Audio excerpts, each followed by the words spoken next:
Assalamualaikum warahmatullahi wabarakatuh. Hai teman-teman semuanya, kenalin saya Akila Rahma. Kali ini kita ada di program KDDA, Kenal Dekat Dunia ABG. Ya, kita di episode kali ini bakal bahas tentang meraih prestasi di bumi Al-Quran. Ya, kita bakal menggali potensi mahasiswa STIK Ashifa.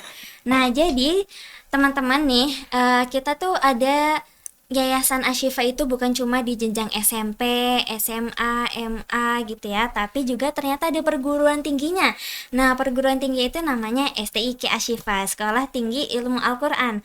Nah, Sekolah Tinggi Ilmu Al-Quran ini ya, STIK Ashifa itu udah berdiri sejak tahun 2021 ya. Dan STIK Ashifa tuh nggak cuma dikenal sebagai kampus yang fokus sama hafalan dan ilmu Al-Quran aja ya, tapi juga melahirkan mahasiswa-mahasiswa yang berprestasi di bidang akademik ataupun non-akademik ya, kayak misalkan dakwah, sosial, atau bahkan teknologi. Nah, kali ini kita bakal ngobrol langsung nih sama narasumber ya yang udah hadir di sini, salah satu mahasiswa berprestasi di STIK Ashifa yang udah punya cerita, yang udah punya pengalaman yang pastinya buat menginspiratif teman-teman semuanya. Ya, jadi di sini ada Kak Haliza Magfira Izani. Halo Kak Haliza. Halo Teh Rahma. Gimana nih kabarnya Kak Haliza nih? Alhamdulillah baik. Coba dong kenalin Kak Haliza nih sebagai mahasiswa STIK. Halo teman-teman, nama aku Haliza Magfira Izani. Aku mahasiswa semester 7 di STIK Ashifa. Aku juga angkatan 2022 dan aku dari Prodi Ilmu Al-Quran dan Tafsir. Oh, jadi Prodi Ilmu Al-Quran dan Tafsir itu kira-kira belajar tentang apa aja?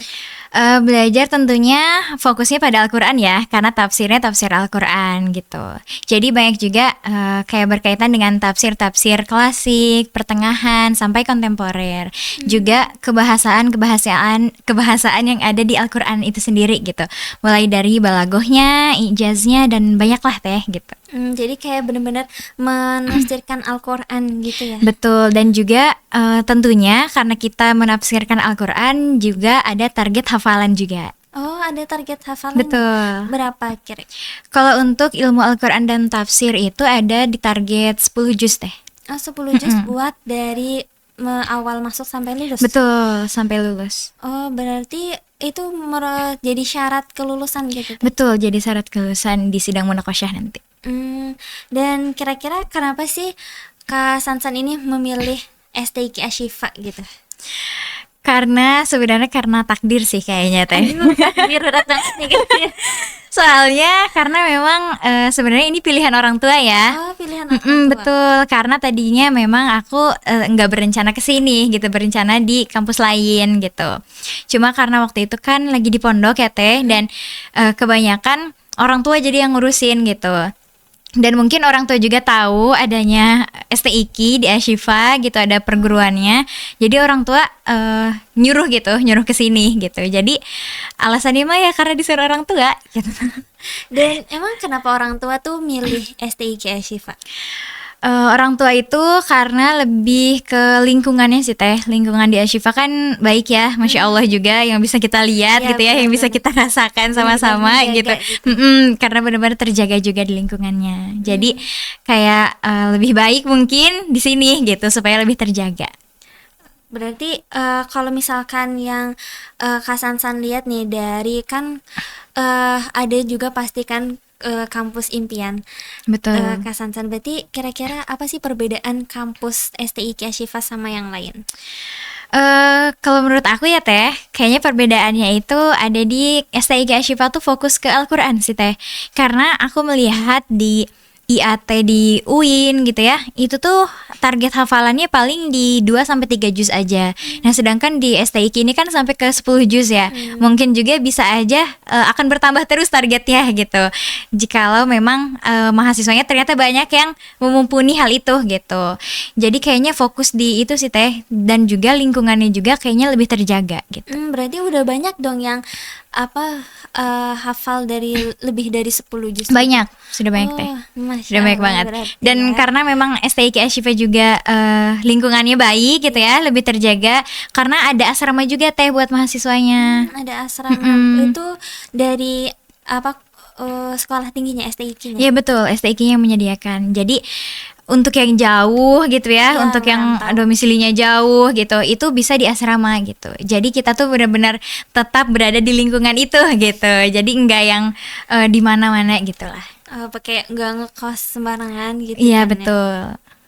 Berarti kira-kira gimana sih rasanya nih menjalani kehidupan di dunia ABG ini sebagai kayak fokusnya itu ke Al-Quran, tapi ya juga menghabiskan waktunya itu ya nggak cuma buat Al-Quran aja. Kira-kira gimana rasanya? Menurut aku kayaknya lebih terjaga sih Teh. Kayak jadi kita tuh kadang mungkin itu juga bukan hal yang kita pikirkan sebelumnya gitu. Bisa berada di lingkungan yang seperti ini gitu ya, di lingkungan terjaga. Mungkin awalnya ekspektasi kita itu kuliah nongkrong-nongkrong Iya, gitu ya. benar. Kayak kumpul sama temen kemana gitu, ke kafe atau kemana gitu. Tapi ternyata di STIK Ashifa ini gitu ya, aku ngerasanya kayak aku tuh jadi lebih terjaga aja gitu. Ditambah teman-teman aku juga yang masya Allah banget gitu ya Teh. Aduh. Kayak setiap harinya kita itu selalu punya rutinitas kegiatan dengan Al-Quran gitu. Jadi mau itu ba'da sholat gitu ya, mau itu sore-sore, pagi-pagi, itu tuh kita pasti selalu mengusahakan untuk selalu bersama Al-Quran. Berarti nggak meninggalkan Mm-mm. prioritas Al-Quran gitu Betul, ya. betul sekali. Terus kira-kira ada tantangan apa aja sih dalam ya menjalani aktivitas sehari-hari? Kalau menurut aku sih banyak ya Teh tantangannya. Aduh, ya pasti sih. Betul. namanya juga hidup yang nggak ada Betul sekali. tantangan. Karena kan kita sendiri tahu ya Teh, kalau tugas kuliah itu segimana mumetnya gitu ya, segimana banyaknya, ditambah kita itu punya kewajiban untuk menghafal gitu. Tentunya itu kan bakal jadi bentrokan ya gitu. Pasti ada hal yang harus kita lebih prioritaskan gitu, hal yang harus mungkin digeser waktunya gitu juga. Ditambah karena aku juga kan aktif di beberapa organisasi gitu ya, terkadang kalau misalnya memang lagi ada kegiatan, lagi ada acara, itu kan akan full gitu. Iya. Dari pagi sampai sore akan full di luar gitu. Kadang kalau misalnya capek, ya kita itu udah pengennya istirahat gitu kan ya, Iya, benar gitu. banget. Kayak buat megang Al-Quran aja kayaknya lelah gitu. Kayak gini gitu. Atau kalau misalnya memaksakan pun kadang nantinya tiba-tiba ngantuk gitu kan. Jadi kayak kayaknya sih di itu sih Teh, kayak perlu mengatur waktu lagi gitu. Terus juga mungkin ya memang karena udah terbiasa, jadi ada beberapa waktu juga yang harus digeser, beberapa kegiatan juga yang harus kadang ditolak gitu. Kalau misalnya emang ada tawaran untuk ikut kepanitiaan atau misalnya ikut perkumpulan apa, kadang kalau misalnya memang aku dirasa hari itu aku udah cukup full, itu bakal aku tolak gitu. Tantangannya sih di situ sih Teh. Jadi aku nggak bisa menyerap semuanya juga gitu. Kadang memang karena prioritas aku kuliah gitu ya, karena di sini aku untuk kuliah, jadi kadang selalu melebih prioritaskan itu gitu, kuliah. Berarti kan tadi Teh Kak Sansan ini udah banyak nih yang organisasi diikutin. Kira-kira Betul. bisa disebutin nggak nih? Waduh. Banyak banget ya ada. Enggak sih, cuma ada beberapa organisasi baik inter ataupun eksternal gitu. Kalau di STIK itu sendiri, aku bergabung di Dewan Perwakilan Mahasiswa Bagian apa tuh? di bagian Kominfo. Berarti media ya. Media gitu. Terus kalau di eksternalnya itu aku ada di pengurus pusat Forum Komunikasi Mahasiswa Tafsir Hadis Indonesia. Dan juga di kami ada di Kesatuan Aksi Mahasiswa Muslim Indonesia. Dan juga aku baru-baru juga nih Teh bergabung di Kepemudaan Subang gitu. Waduh, apa tuh? Di bagian apa? Itu di bagian media juga. Oh, media juga. Ya rata-rata aku media sih Teh. Berarti emang bakatnya di situ ya, Pak? Iya. Ya. Kalau yang tadi di eksternal yang di kami itu bagian apa? Kalau di kami itu aku di pemberdayaan wanita. Oh, berarti tentang perempuan-perempuan Indonesia. Perempuan-perempuan di Indonesia. Dan kira-kira nih tadi kan tantangannya susah ya buat ngatur waktunya, kayak berat banget nih antara organisasi dan juga Al-Quran. Betul. Kira-kira apa sih solusi buat apa ngasih waktunya, ngejar waktunya gitu? Iya, baik. Jadi aku itu gimana ya Teh? karena aku ini suka bersosialisasi gitu ya. Jadi kayak kalau ada apa-apa teh pengen diikutin gitu. Padahal mungkin kalau ngelihat kayaknya nggak mampu gitu. Kayaknya waktu juga banyak yang bentrok gitu, tapi tetap diikutin gitu karena ya karena aku seneng aja gitu.